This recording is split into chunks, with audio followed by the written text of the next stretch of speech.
Hello, this is Ryan Hoff, and I'll be recording Monks and Mystics, Volume 2, Chronicles of the Medieval Church by Mindy and Brandon Withrow.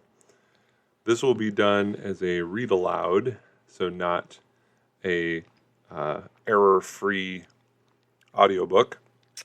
Although if I do make any large mistakes, I'll try to stop and go back and correct them. But there may be some minor mispronunciations, and if that happens, I'll just try to correct myself and continue on.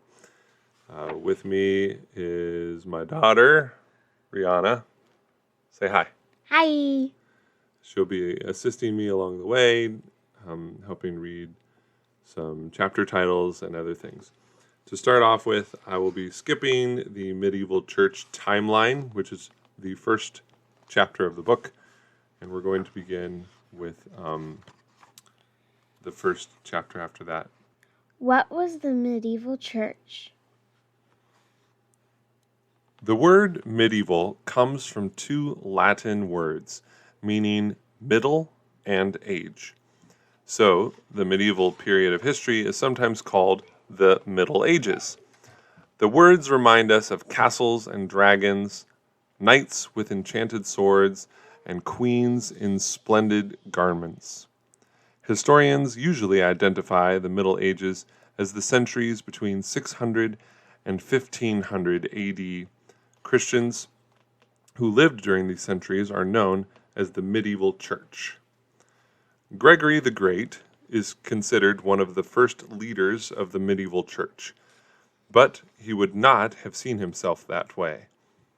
Gregory did not wake up one morning in Rome and realize the church had entered a new age. He saw himself as carrying on the work of the early church fathers like Augustine and Benedict of Nursia. But as modern Christians look back in the past, we can see that Gregory's world was changing into a world quite different from that of the church fathers. The changing structure of the church.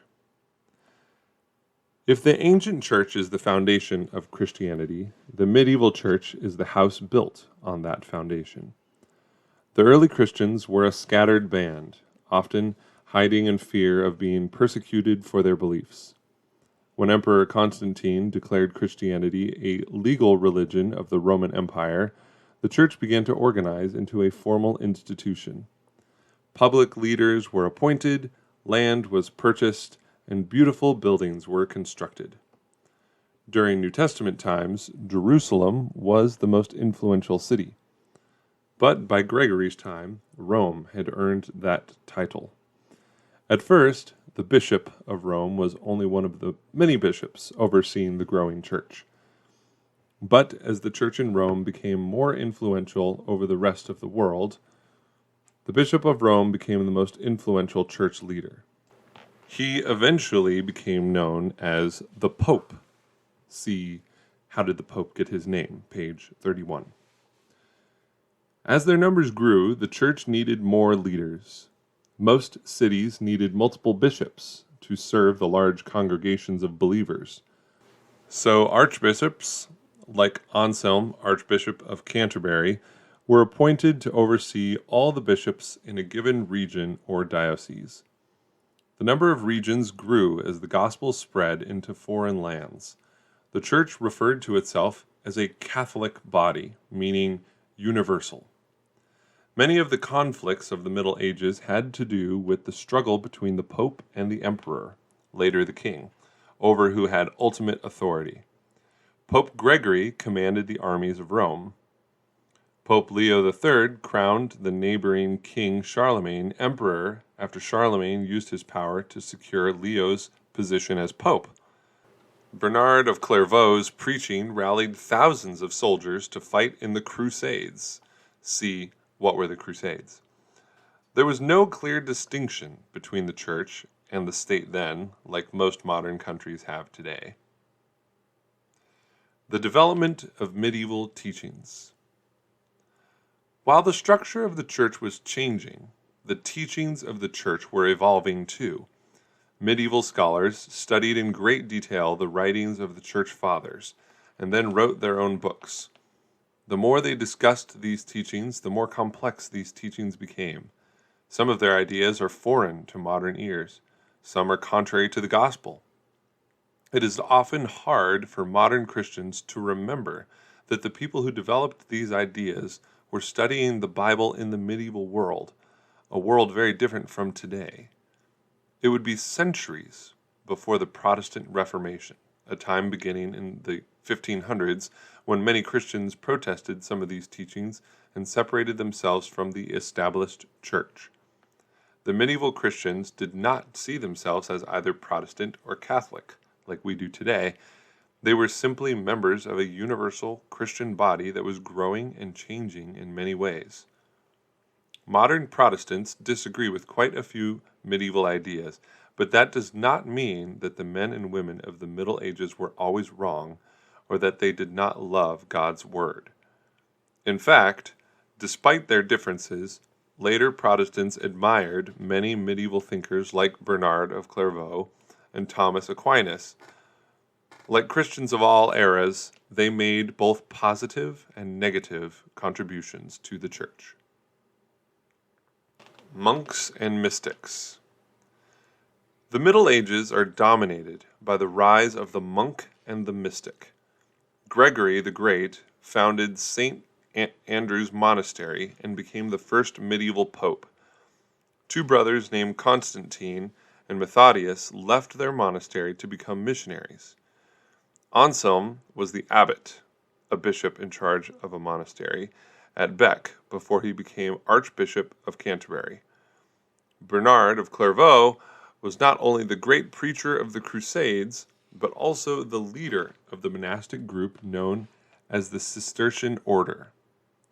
Many of these men and women, like Catherine of Siena, led a mystical life, one focused exclusively on prayer and the spiritual experience. These mystics concentrated on developing an intimate relationship with God. Some of the people who had the greatest impact on the medieval church were not good role models. Emperor Charlemagne protected the Pope and encouraged Christian education, but he also executed his enemies or forced them to be baptized. Prince Vladimir brought Christianity to Russia, but he was a ruthless conqueror who promoted Christ for political reasons instead of a commitment to the gospel. Just as he does now, God used believers and unbelievers from all walks of life to spread the gospel during the Middle Ages. Medieval biographies, fact or fiction? How do we know what life was like during the Middle Ages? Court records and letters that have survived the centuries tell us a lot, but the most common sources of information are biographies of church leaders. These Lives of the Saints were the most popular books of the day. Because they were written by people who admired the saints, the facts were often exaggerated to encourage readers to be more like these great men and women of God.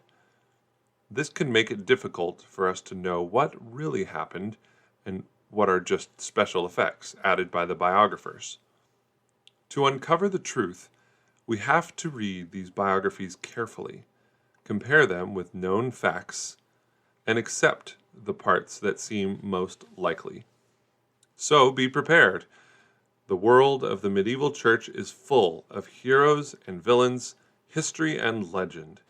In many ways, it is different from our modern world, but the church of today, Catholic and Protestant, traces its roots back to the strange but fascinating Christians of the Middle Ages.